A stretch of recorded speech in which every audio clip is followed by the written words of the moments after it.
Hello students, welcome to CRP academy. CRP একাডেমিতে তোমাদের সকলকে স্বাগত। তো আজকে আমরা করব আপকামিং রেল গ্রুপ ডি সায়েন্সের 5 নম্বর ফিজিক্সের ক্লাস, যেখানে আজকের আমাদের বিষয়বস্তু হলো ফিজিক্সের 5 নম্বর ক্লাসে শব্দ তরঙ্গ অর্থাৎ সাউন্ড ওয়েভ নিয়ে আজকের আমরা সম্পূর্ণ থিওরি প্লাস এমসিকিউ ক্লাস করব। এবং প্রতিটা সাবজেক্টের অর্থাৎ সায়েন্সের প্রতিটা সাবজেক্ট, ফিজিক্স, কেমিস্ট্রি, বায়োলজি, প্রতিটা সাবজেক্টের আমরা চ্যাপ্টার ধরে ধরে ক্লাস করছি আপকামিং রেলওয়ে গ্রুপ ডি, যেখানে সায়েন্স পার্ট থেকে 30 নম্বর রয়েছে এবং আমাদের টার্গেট থাকবে 30-এর মধ্যে কিন্তু 30 নাম্বারই অ্যাটেম্প করার। এবং এইভাবে যদি প্রতিটা সাবজেক্টের প্রতিটা চ্যাপ্টার ধরে ধরে ভালো করে ক্লাস করি, তো অবশ্যই তোমরা কিন্তু এখান থেকে অনেকটাই উপকৃত হবে। সম্পূর্ণ থিওরি এবং এমসিকিউ ক্লাস কিন্তু করছি সেই থিওরির উপর বেস করে। তো চলো শুরু করা যাক। আজকে রেলওয়ে গ্রুপ ডি সায়েন্সের কি কি তথ্য এবং কি কি প্রশ্ন উত্তর রয়েছে সেগুলো দেখে নেওয়া যাক। দেখো, প্রথমে শব্দ এবং তরঙ্গের ব্যাপারে পড়তে গেলে আমরা তরঙ্গের বা শব্দের এই পর্যায়বৃত্ত গতি তার ব্যাপারে কিন্তু জানতে হবে। দেখো, পর্যায়বৃত্ত গতি কি? যে গতিতে দশা এবং অবস্থানের নির্দিষ্ট সময় অন্তর পুনরাবৃত্তি হয় সেই গতিকে পর্যায়বৃত্ত গতি বলে। যেমন সাইকেলের চাকা এক জায়গা থেকে শুরু করে আবার ঘুরে ফিরে কিন্তু সেই জায়গাতেই আসে। তো এই রকম গতিকে আমরা পর্যায়বৃত্ত গতি বলে থাকি। অর্থাৎ যে গতিতে দশা এবং অবস্থানের নির্দিষ্ট সময় অন্তর আবার পুনরাবৃত্তি হয় সেই গতিকে আমরা পর্যায়বৃত্ত গতি বলে থাকি। নেক্সট দেখো, তরঙ্গ কি? মাধ্যমের এক অংশ থেকে অন্য অংশে সসীম গতিবেগে দশার স্থানান্তরকে তরঙ্গ বলা হয়ে থাকে। এখানে মাধ্যমের অবস্থার কোনো রকম পরিবর্তন হয় না। কি বলছে? মাধ্যমের এক অংশ, অর্থাৎ ধরো একটা কাঁচের পাত্র রয়েছে, সেই কাঁচের পাত্রে কিছু পরিমাণ বায়ু রয়েছে। সেই বায়ুর পাত্রের মধ্যে এক প্রান্ত থেকে আরেক প্রান্তে যদি সসীম গতিবেগে দশার স্থানান্তরিত হয়, অর্থাৎ কোনো একটা দশা তার যদি স্থানান্তরিত হয়, তাকেই আমরা বলবো তরঙ্গ। এখানে মাধ্যমের অবস্থার কোনো রকম পরিবর্তন হয় না, অর্থাৎ বায়ুর কোনো রকম পরিবর্তন হবে না। দুই ধরনের আমরা তরঙ্গ দেখতে পেয়ে থাকি। কি কি? দেখো, একটা যান্ত্রিক তরঙ্গ আর একটা হলো তড়িৎ চুম্বকীয় তরঙ্গ। ওকে, এই দুই ধরনের আমরা তরঙ্গ দেখতে পেয়ে থাকি। নেক্সট দেখো, আমরা এই যে দুই ধরনের তরঙ্গ পেলাম, অর্থাৎ যান্ত্রিক তরঙ্গ এবং তড়িৎ চুম্বকীয় তরঙ্গ, তাদের ব্যাপারে একটু দেখব। দেখো, যান্ত্রিক তরঙ্গ আমরা কাদের বলি? এক্ষেত্রে তরঙ্গের অগ্রগতির জন্য জড় মাধ্যমের প্রয়োজন হয়ে থাকে। আমরা কি বললাম? যে মাধ্যমের এক প্রান্ত থেকে অপর প্রান্তে সসীম গতিবেগে দশার পরিবর্তন হয়। অর্থাৎ এখানে মাধ্যম কথাটা আসছে। তো যখন জড় মাধ্যমে দশার পরিবর্তন হবে, ঠিক আছে, তো সেই দশার পরিবর্তন যখন জড় মাধ্যমে হবে, তখন যে তরঙ্গের সৃষ্টি হবে তখন বলবো এই যান্ত্রিক তরঙ্গ। উদাহরণ যেমন শব্দ তরঙ্গ এক প্রকার যান্ত্রিক তরঙ্গ। নেক্সট দেখো, তড়িৎ চুম্বকীয় তরঙ্গ। ওকে, ইলেকট্রোম্যাগনেটিক যে ওয়েভ রয়েছে যার ইংলিশ, সেই তড়িৎ চুম্বকীয় তরঙ্গ কেমন? দেখো, এক্ষেত্রে তরঙ্গের অগ্রগতির জন্য কোনো মাধ্যমের প্রয়োজন হয় না। অর্থাৎ উইথআউট কোনো মিডিয়াম যখন কোনো তরঙ্গ অগ্রগতি করে থাকে তখন আমরা তাকে বলে থাকি তড়িৎ চুম্বকীয় তরঙ্গ। যেমন উদাহরণ দেখো, আলোক তরঙ্গ এবং রঞ্জন রশ্মি। সূর্য থেকে যখন পৃথিবীতে আলো আসে, দেখো সূর্য থেকে পৃথিবীর মধ্যে কোনো রকম কিন্তু মাধ্যম নেই, তবুও কিন্তু আলো আমাদের এখানে তরঙ্গের আকারে আসছে। তো আলো সেই রকম কি হয়ে গেল? তড়িৎ চুম্বকীয় তরঙ্গ, অর্থাৎ কোনো রকম মাধ্যম ছাড়াই কিন্তু সে অগ্রসর হতে পারে। নেক্সট দেখো, তড়িৎ চুম্বকীয় তরঙ্গের অগ্রগতির প্রতিটি বিন্দু তড়িৎ ক্ষেত্র এবং চুম্বকীয় ক্ষেত্রের পরস্পরের সঙ্গে লম্বভাবে থাকে। ওকে, তো কি বলতে চাইছে? তড়িৎ চুম্বকীয় তরঙ্গের অগ্রগতি, অর্থাৎ যদি এইভাবে তড়িৎ চুম্বকীয় তরঙ্গ অগ্রসর হতে থাকে তাহলে তড়িৎ ক্ষেত্র এবং চুম্বকীয় ক্ষেত্র পরস্পরের সাথে লম্বভাবে থাকে। অর্থাৎ এইটা হলো তড়িৎ ক্ষেত্র এবং এইটা এইরকম ভাবে থাকবে চুম্বক ক্ষেত্র, অর্থাৎ লম্বভাবে একে অপরের সাথে 90 ডিগ্রি কোণ করে থাকে। ওকে, নেক্সট দেখো, এছাড়াও তরঙ্গকে দুই ভাগে ভাগ করা যায়। এই যে যান্ত্রিক তরঙ্গ এবং তড়িৎ চুম্বকীয় তরঙ্গ যে দেখলাম, এই দুটো ভাগ ছাড়াও এছাড়াও তরঙ্গকে আরো দুটো ভাগে ভাগ করা যায়। সে দুটো হলো তির্যক তরঙ্গ আর একটা হলো অনুদৈর্ঘ্য তরঙ্গ। ওকে, দেখো কি বলছে তারপরে। তির্যক তরঙ্গ এবং অনুদৈর্ঘ্য তরঙ্গের পরে আমরা দোলনকাল ব্যাপারে দেখব। দেখো, তার আগে বলে দিই তির্যক তরঙ্গ এবং অনুদৈর্ঘ্য তরঙ্গ কি ধরনের। তির্যক তরঙ্গ অর্থাৎ এই রকম টাইপের ঢেউয়ের মতো। যদি আমরা পুকুরে কোনো ঢিল ফেলি তখন এইভাবে কিন্তু পুকুরের জলের এগুলো এইভাবে যেতে থাকে। তো এটা হলো তির্যক তরঙ্গ। আর অনুদৈর্ঘ্য তরঙ্গ হলো কখনো এরম গায়ে গায়ে, কখনো আবার ছাড়া ছাড়া, কখনো আবার গায়ে গায়ে, কখনো আবার ছাড়া ছাড়া, এই যে তরঙ্গটা অগ্রসর হয়ে থাকে এইটা হলো অনুদৈর্ঘ্য তরঙ্গ। ওকে, তারপর করব দোলনকালের ব্যাপারে। দেখো দোলনকালকে আমরা টি দিয়ে প্রকাশ করে থাকি। তো দোলনকাল কি দেখো, কম্পনরত কোনো কণার একটা পূর্ণ দোলন সম্পূর্ণ করতে যে সময় লাগে তাকে ওই কণার দোলনকাল বলে। ওকে, কম্পনরত কোনো কণার একটা পূর্ণ দোলন সম্পূর্ণ করতে যে সময় লাগে তাকে ওই কণার দোলনকাল বলে। ধরো একটা পেন্ডুলাম এইখানে রয়েছে, তো এইটা প্রথমে এইখানে যাবে, এইখানে আসবে, আবার এইখানে আসবে, তার মানে প্রথমে এই তারপরে এই, অর্থাৎ এইটা পূর্ণ করতে যে সময়টা লাগবে সেটাই হলো এই পেন্ডুলামটার দোলনকাল। তো দোলনকালের দেখো একটা সংকেত বা গাণিতিক রূপ রয়েছে। দোলনকাল যখন টি হয়ে থাকে তো টি সমান পাই রুট ওভার, এই রুটটা এইটুকু নয় পুরোটা, ঠিক আছে, এই রুট ওভার সরণ বাই ত্বরণ, সরণের নিচে ত্বরণ, এটা বাই রয়েছে, ঠিক আছে, টি সমান পাইটা লিখতে ভুলে গিয়েছি, দেখে নাও, টি সমান পাই রুট ওভার সরণ বাই ত্বরণ, ঠিক আছে, এইটাই লেখা রয়েছে এইটা। এটা হলো দোলনকালের গাণিতিক সংকেত। নেক্সট দেখো সরল দোলকের দোলনকাল। সরল দোলকের দোলনকালের সংকেত দেখো ভালো করে। সরল দোলকের দোলনকাল হলো T equal to 2 pi by L by g, যেখানে এল হলো দোলকের কার্যকরী দৈর্ঘ্য এবং জি হলো অভিকর্ষজ ত্বরণ। তো এই সংকেতটাও ভালো করে মনে রাখো, এইখান থেকেও প্রশ্ন আসতে পারে। তো এটা হলো সরল দোলকের দোলনকাল, আর আগেরটা নর্মাল দোলনকালে যে সংকেতটা হয়ে থাকে সেটি। নেক্সট দেখো কম্পাঙ্ক। শব্দ পড়ছি আর কম্পাঙ্ক পড়বো না এমনটা হতেই পারে না, শব্দের মধ্যে কম্পাঙ্ক কিন্তু খুবই গুরুত্বপূর্ণ একটা অংশ। দেখো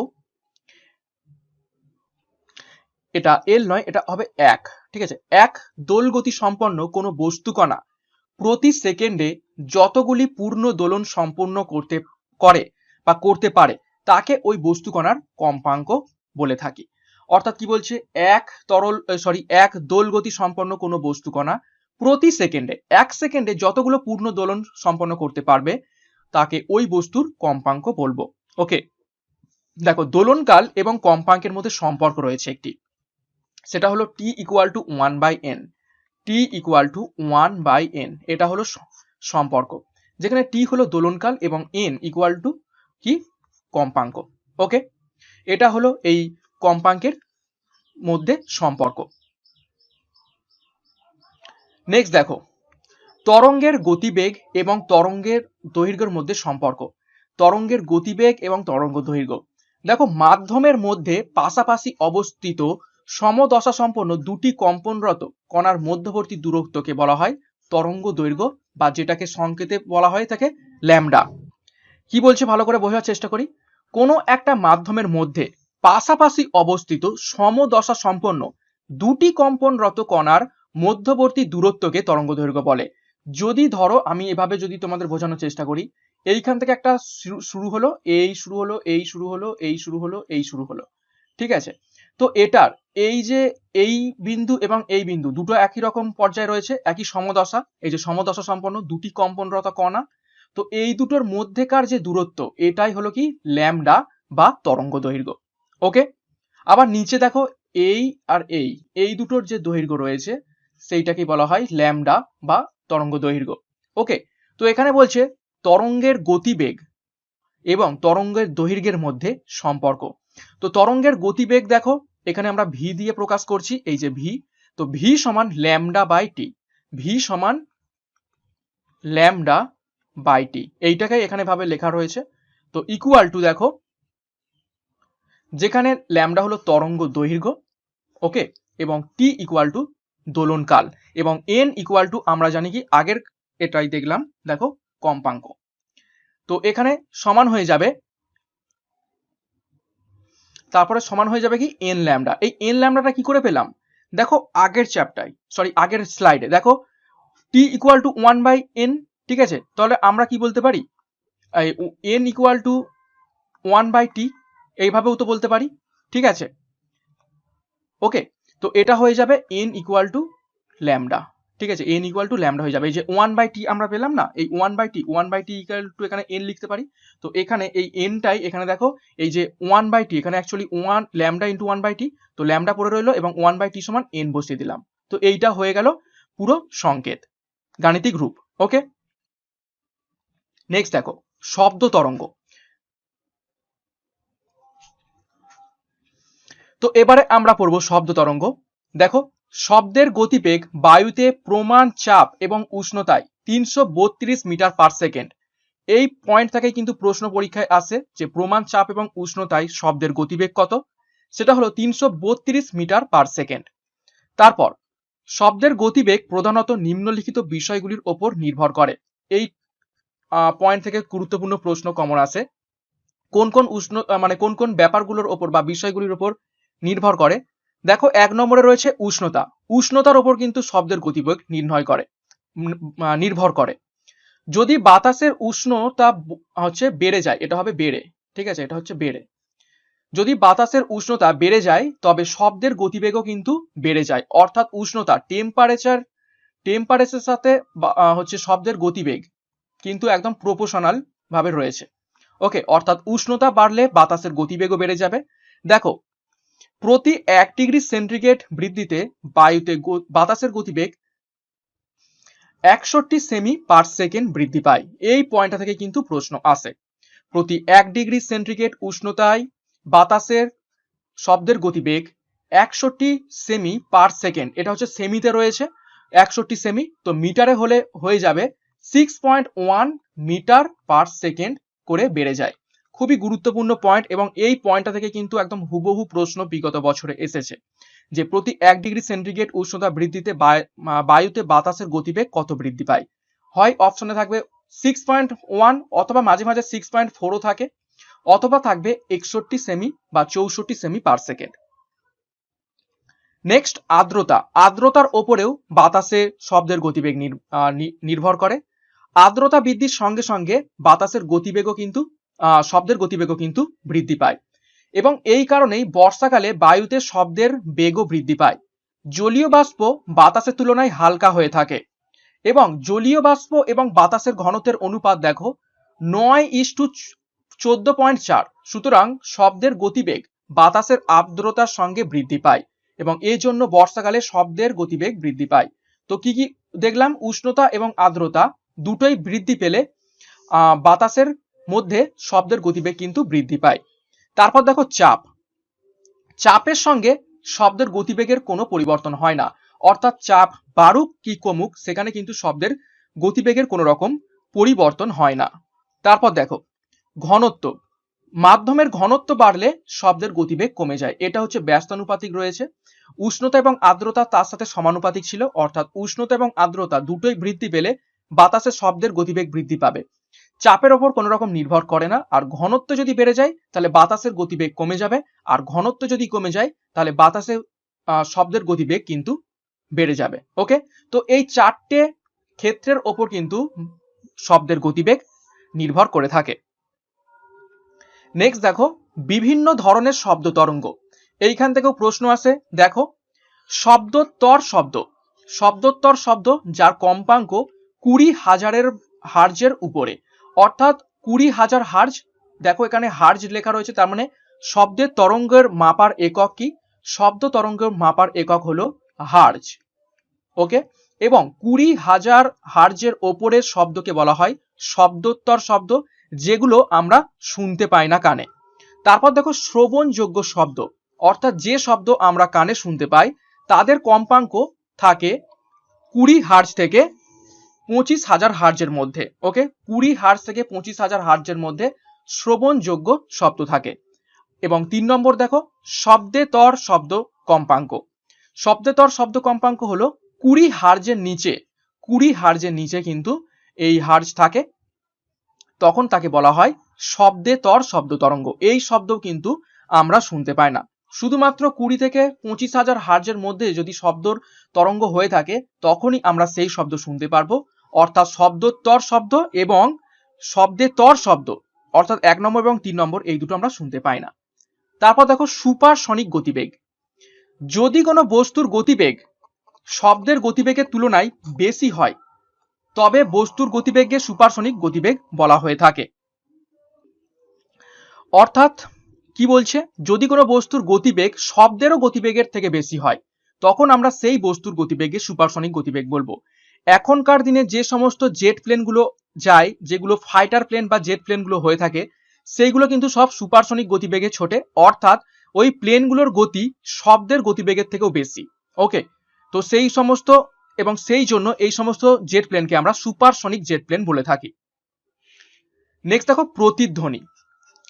কোনো শব্দ তরঙ্গ একটি মাধ্যমের মধ্য দিয়ে অগ্রসর হয়ে যদি দ্বিতীয় কোনো মাধ্যমের বিভব তলে বাধাপ্রাপ্ত হয় এবং ওই তরঙ্গের কিছু পরিমাণ প্রতিফলিত হয়ে পুনরায় প্রথম মাধ্যমের মধ্যে ফিরে আসে এবং পৃথকভাবে কর্ণগোচর হয়, এই ঘটনাকে প্রতিধ্বনি বলা হয়ে থাকে। খুবই গুরুত্বপূর্ণ পয়েন্ট। কি বলছে দেখো, কোনো শব্দ করা হলো, একটা মাধ্যম থেকে অন্য মাধ্যমে গিয়ে হচ্ছে কোনো একটা বিভব তলে বাধা পেল, বাধা পাওয়ার পরে ওই তরঙ্গের কিছু পরিমাণ ওই বিভব তলে বাধা পেয়ে উল্টো দিকে প্রতিফলিত হয়ে যদি আবার পুনরায় আগের মাধ্যমে ফিরে আসে, অর্থাৎ যে মাধ্যম থেকে শব্দ উৎপন্ন হয়েছিল, এবং পৃথকভাবে কর্ণগোচর হয়, অর্থাৎ একই শব্দ উৎসের থেকে আলাদাভাবে যদি শোনা যায় তখন সেই ঘটনাকে বলা হয় প্রতিধ্বনি। তো প্রতিধ্বনি শোনার মানে শুনতে পাওয়ার জন্য একটা ক্রাইটেরিয়া দরকার, সেটা হলো সব শ্রবণযোগ্য শব্দের প্রতিধ্বনির জন্য ন্যূনতম দূরত্ব 17 মিটার হওয়া কিন্তু খুবই দরকার, এবং শব্দের গতিবেগ বাতাসে 340 মিটার পার সেকেন্ড ধরে এটি করা হয়েছে। তো উৎস এবং যেখানে ধাক্কা খাবে শব্দটা সেটার মধ্যে কত দূরত্ব থাকা দরকার? 17 মিটার কিন্তু দূরত্ব থাকা দরকার, তবেই কিন্তু প্রতিধ্বনি আমরা শুনতে পাবো। ওকে, নেক্সট দেখো শ্রুতি মধুর এবং শ্রুতি কটু শব্দ কি? যে শব্দ আমাদের মস্তিষ্কে অস্বস্তিকর অনুভূতি সৃষ্টি করে তাকে শ্রুতি কটু, এবং যে শব্দ আমাদের মস্তিষ্কে সুখানুভূতির সৃষ্টি করে তাকে শ্রুতি মধুর শব্দ বলে। এটা হচ্ছে মস্তিষ্কে হবে। ওকে, তো এটা সকলেই আমরা জানি, খুবই ইজি একটি টপিক ছিল শ্রুতি মধুর শ্রুতি কটু। দেখো শ্রুতি মধুর শব্দের কিছু বৈশিষ্ট্য রয়েছে। শ্রুতি মধুর শব্দের শ্রুতি মধুরতা নিম্নলিখিত বৈশিষ্ট্যগুলির ওপর নির্ভর করে। দেখো প্রাবল্য বা তীব্রতা, তীক্ষ্ণতা এবং শব্দের যে উৎস তার গুণের ওপর কিন্তু এই শব্দের স্মৃতি মধুরতার বৈশিষ্ট্য কিন্তু নির্ভর করে থাকে। নেক্সট দেখো মূল সুর কাকে বলবো, উপসুর কাকে বলবো এবং সমমেল কাকে বলবো, এইখান থেকে কিন্তু পরীক্ষায় প্রশ্ন আসে। দেখো মূল সুরের সংজ্ঞা কি? একাধিক কম্পাঙ্ক যুক্ত শব্দের মধ্যে ন্যূনতম কম্পাঙ্ক বিশিষ্ট শব্দকে মূল সুর বলে। অর্থাৎ 3-4টে কম্পাঙ্ক রয়েছে, তো 3-4টে কম্পাঙ্ক বিশিষ্ট শব্দের মধ্যে ন্যূনতম কম্পাঙ্ক বিশিষ্ট শব্দটাকে বলা হয় মূল সুর। তারপর দেখো উপসুর, একাধিক কম্পাঙ্ক যুক্ত শব্দের মধ্যে ন্যূনতম কম্পাঙ্ক বিশিষ্ট শব্দটাকে বাদ দিয়ে অন্যান্য শব্দগুলোকে বলা হয় উপসুর। এবং সমমেল কাকে বলে? একাধিক কম্পাঙ্ক যুক্ত শব্দের মধ্যে যে শব্দগুলোর কম্পাঙ্ক মূল সুরের কম্পাঙ্কের সরল গুণিতক, মূল সুর অর্থাৎ এইটার, অর্থাৎ ন্যূনতম যে কম্পাঙ্ক বিশিষ্ট শব্দ রয়েছে তার সরল গুণিতক, সেই শব্দগুলোকেই বলা হয় সমমেল। ওকে, তো এই 3টে পয়েন্ট থেকে কিন্তু প্রশ্ন আসার চান্স রয়েছে। তো মূল সুর, উপসুর, সমমেল আশা করি তোমরা বুঝতে পেরেছো। নেক্সট ডপলার ক্রিয়া। ডপলার ক্রিয়া কিন্তু খুবই ইম্পর্টেন্ট। ডপলার ক্রিয়া কি এটা কিন্তু আমরা শব্দের ক্ষেত্রেও দেখব এবং পরবর্তীকালে আলোর যে চ্যাপ্টার করব সেখানেও কিন্তু দেখব। যখন কোনো উৎস এবং পর্যবেক্ষকের মধ্যে আপেক্ষিক বেগ থাকে, অর্থাৎ শব্দের উৎসও গতিবেগে রয়েছে, অর্থাৎ শব্দের যে উৎসটা রয়েছে সেটাও গতিশীল, আবার যে শুনছে সেও গতিশীল রয়েছে। অর্থাৎ যখন কোনো উৎস এবং পর্যবেক্ষকের মধ্যে আপেক্ষিক বেগ থাকে তখন পর্যবেক্ষকের কাছে শব্দের কম্পাঙ্কের আপাত পরিবর্তন কিন্তু ঘটে, এবং এই ঘটনাকে ডপলার ক্রিয়া বলা হয়ে থাকে। হয় শব্দের উৎস স্থির, যে শুনছে সে গতিশীল, আবার এরকম হতে পারে যে শুনছে সে স্থির কিন্তু শব্দের উৎস গতিশীল, আবার কখনো কখনো এরকম হয়ে থাকে শব্দের উৎসও গতিশীল আবার শব্দ যে শুনছে সেটাও গতিশীল। তো এই রকম ক্ষেত্রে শব্দের যে কম্পাঙ্কের সেটা যখন শুনছে, যে পর্যবেক্ষক শুনছে তার কাছে কিন্তু আপাত পরিবর্তন হয়ে থাকে কম্পাঙ্কের, এবং এই ব্যাপারটাকে বা এই ঘটনাকেই বলা হয় ডপলার ক্রিয়া। তারপর দেখো কিছু গুরুত্বপূর্ণ যন্ত্রাদি, যে যন্ত্রের মাধ্যমে শব্দ রিলেটেড জিনিসপত্রগুলোকে মাপা হয়ে থাকে। দেখো অডিওমিটার, অডিওমিটারের মাধ্যমে শব্দের তীব্রতা মাপে। মেগাফোন শব্দকে দূরবর্তী স্থানে ছড়িয়ে দেয়। তারপর জলের তলায় শব্দ রেকর্ড করার জন্য হাইড্রোফোন লাগে। তো খুবই গুরুত্বপূর্ণ তথ্য এইখান থেকে জানলাম। ওকে, অর্থাৎ কি কি যন্ত্র ব্যবহার করা হয় এইখান থেকেও কিন্তু প্রশ্ন আসার চান্স রয়েছে। বিশেষ করে শব্দের তীব্রতা মাপতে কোন যন্ত্র ব্যবহার করে থাকি, সেটা হলো অডিওমিটার। এটা কিন্তু অনেকবারই পরীক্ষায় এসেছে। নেক্সট, শব্দ সম্বন্ধীয় কিছু তথ্য আমরা জেনে নেব। তো শব্দ সম্বন্ধীয় কিছু তথ্য দেখে নিই। কোনো বস্তুর বেগ এবং শব্দের বেগের অনুপাতকে কি বলা হয়? তো সেটাকে বলা হয় ম্যাক সংখ্যা। তারপর দেখো কোনো বস্তুর বেগ শব্দের বেগের চেয়ে যদি বেশি হয় তাকে কি বলা হয়? একটু আগেই দেখলাম সুপারসনিক বেগ। মানুষের স্বাস্থ্যের পক্ষে শব্দের কত তীব্রতার মাত্রা ক্ষতিকর? সেটা হলো 65 ডেসিবেল এবং তার ওপরের শব্দর মাত্রা কিন্তু আমাদের মানুষের স্বাস্থ্যের পক্ষে ক্ষতিকর। WHO অর্থাৎ ওয়ার্ল্ড হেলথ অর্গানাইজেশন নির্দেশিত শব্দের নিরাপদ মাত্রা কত করে রেখেছে? সেটা হলো 45 ডেসিবেল করেছে। নেক্সট 5 নম্বর, মানুষের কান কত ডেসিবেল তীব্রতার শব্দ সহ্য করতে পারে? সেটা হলো 85 থেকে 90 ডেসিবেল পর্যন্ত শব্দ সহ্য করতে পারে। 6 নম্বর দেখো, শব্দ কি? শব্দ এক প্রকার কিন্তু অনুদৈর্ঘ্য তরঙ্গ। আমরা যে তির্যক তরঙ্গ এবং অনুদৈর্ঘ্য তরঙ্গ দেখেছিলাম, তো তার মধ্যে অনুদৈর্ঘ্য তরঙ্গ হলো এই শব্দ।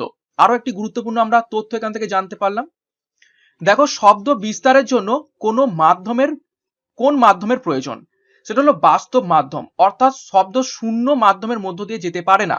ভ্যাকিউমের মাধ্যমে কিন্তু শব্দ যেতে পারে না। শব্দ বিস্তারের জন্য মাধ্যমের প্রয়োজন হয় সেটা বায়ু, কঠিন, তরল, যে কোনো একটা মাধ্যমের কিন্তু প্রয়োজন অবশ্যই দরকার। 8 নম্বর দেখো, স্থির এবং শুষ্ক বাতাসে 0 ডিগ্রি সেন্টিগ্রেড উষ্ণতায় শব্দের বেগ 332 মিটার পার সেকেন্ড। এটাও কিন্তু আমরা একটু আঁকড়েই দেখলাম থিওরির মধ্যে, প্রমাণ, চাপ এবং উষ্ণতাও, এবং এগুলোও আমরা থিওরি করছি, কিছু গুরুত্বপূর্ণ পয়েন্ট আমরা পড়ছি ওয়ান লাইনারের মাধ্যমে। তারপরে আমরা এমসিকিউ পড়বো একটু পরেই।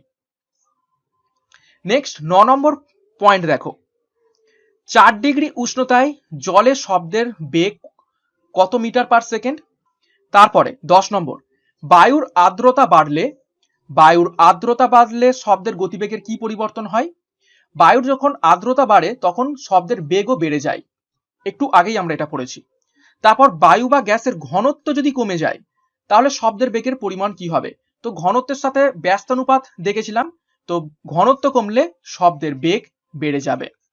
তারপর 12 নম্বর, শব্দের প্রতিফলনের একটি ব্যবহারিক প্রয়োগের উদাহরণ দাও। তো শব্দের প্রতিফলনের একটি ব্যবহারিক উদাহরণ হলো কি? ডাক্তারের স্টেথোস্কোপ।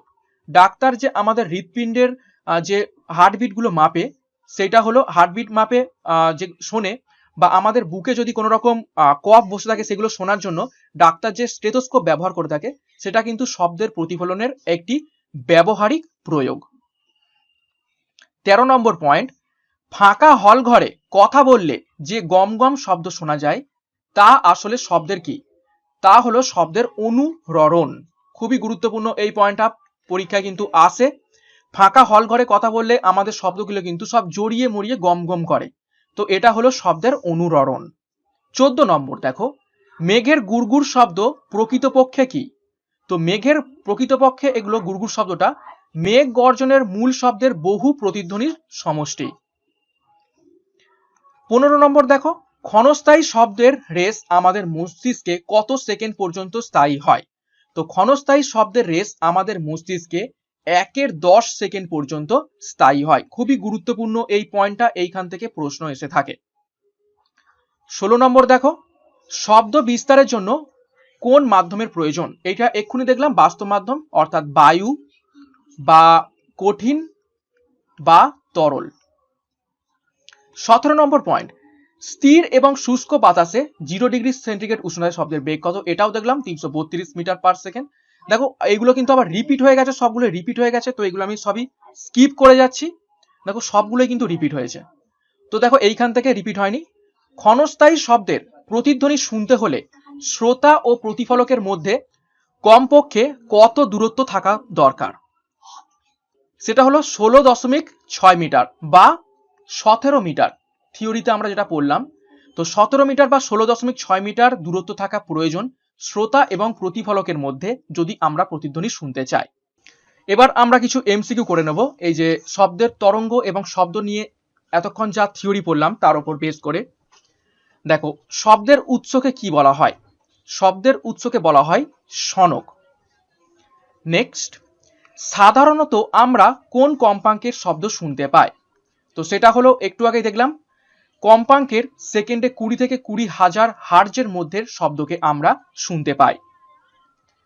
3 নম্বর প্রশ্ন দেখো, শব্দোত্তর শব্দের কম্পাঙ্ক কত? শব্দোত্তর শব্দের কম্পাঙ্ক হলো 20,000 হার্জের বেশি। 4 নম্বর প্রশ্ন দেখো, শ্রুতি সীমার মধ্যের শব্দকে কি বলা হয়? সেটি হলো শ্রুতি গোচর শব্দ। শ্রুতি সীমার মধ্যেকার শব্দকে বলা হয় শ্রুতি গোচর, অর্থাৎ আমরা সেটাকে শুনতে পাই। 5 নম্বর প্রশ্ন, একটি মাত্র কম্পাঙ্ক বিশিষ্ট শব্দকে কি বলা হয়? তো একটি মাত্র কম্পাঙ্ক বিশিষ্ট শব্দকে বলা হয় সুর। 6 নম্বর প্রশ্ন, যে সুরযুক্ত শব্দে বিভিন্ন কম্পাঙ্কের একাধিক শব্দ মিশে থাকে তাকে কি বলে? তো সুরযুক্ত বিভিন্ন কম্পাঙ্কের একাধিক শব্দকে মিশে থাকলে বলা হয় তাকে স্বর বলা হয়ে থাকে। 7 নম্বর, কোন স্বর যে সকল সুরের সমষ্টি তাদের মধ্যে যে সুরের কম্পাঙ্ক সবচেয়ে কম তাকে কি বলা হয়? তো তাকে বলা হয় মূল সুর। একটু আগে দেখলাম বিভিন্ন কম্পাঙ্কের শব্দ মিশে থাকলে ন্যূনতম কম্পাঙ্ক বিশিষ্ট শব্দটাকে কি বলা হয়? মূল সুর। 8 নম্বর প্রশ্ন, কোন স্বরের মধ্যে যে সুরগুলির কম্পাঙ্ক মূল সুরের কম্পাঙ্ক অপেক্ষা বেশি তাকে কি বলা হয়? তো এটাও একটু আগে দেখলাম, সেটাকে বলা হয় উপসুর। মূল সুরের কম্পাঙ্কের বেশি যে কম্পাঙ্ক বিশিষ্ট শব্দগুলো থাকে তাকে বলা হয় উপসুর। 9 নম্বর প্রশ্ন, যে সব উপসুরের কম্পাঙ্ক মূল সুরের কম্পাঙ্কের সরল গুণিতক তাদের কি বলা হয়? তাদের বলা হয় অপশন সি সমমেল। নেক্সট 10 নম্বর প্রশ্ন, মাধ্যমের কণাগুলি তরঙ্গের গতির অভিমুখের সমকোণে কম্পিত থাকলে সেই তরঙ্গকে কি বলা হয়? সেটিকে বলা হয় তির্যক তরঙ্গ। যেমন পুকুরে ঢিল ফিরলে এইরকম ভাবে জলগুলো এঁকে মেঁকে যায়, তো মাধ্যমের কণাগুলো এবং গতির অগ্রমুখ এগুলো কিন্তু একদম 90 ডিগ্রি কোণে রয়েছে, তো এটা হলো তির্যক তরঙ্গ। 11 নম্বর প্রশ্ন, কোন বস্তুর বেগ যদি শব্দের বেগের থেকে বেশি হয় তবে ওই বেগকে কি বলা হয়? দেখো প্রশ্নটা রিপিট হলো, এটাকে বলা হয় সুপারসনিক বেগ। 12 নম্বর প্রশ্ন, শব্দ নিবন্ধের সময় কত? অর্থাৎ আমাদের মস্তিষ্কে কত সেকেন্ড শব্দ থেকে থাকে? সেটা হলো 0.1 সেকেন্ড, অর্থাৎ ঘুরিয়ে বলতে গেলে 1/10 সেকেন্ড, যেটা একটু আগেই আমরা দেখলাম। 13 নম্বর প্রশ্ন, যেসব শব্দ শ্রুতি মধুর তাদেরকে কি বলা হয়? তো তাদের সুরযুক্ত শব্দ বা সুস্বর বলা হয়ে থাকে। 14 নম্বর প্রশ্ন দেখো, শব্দের মৌলিক বৈশিষ্ট্যগুলো কোনগুলো?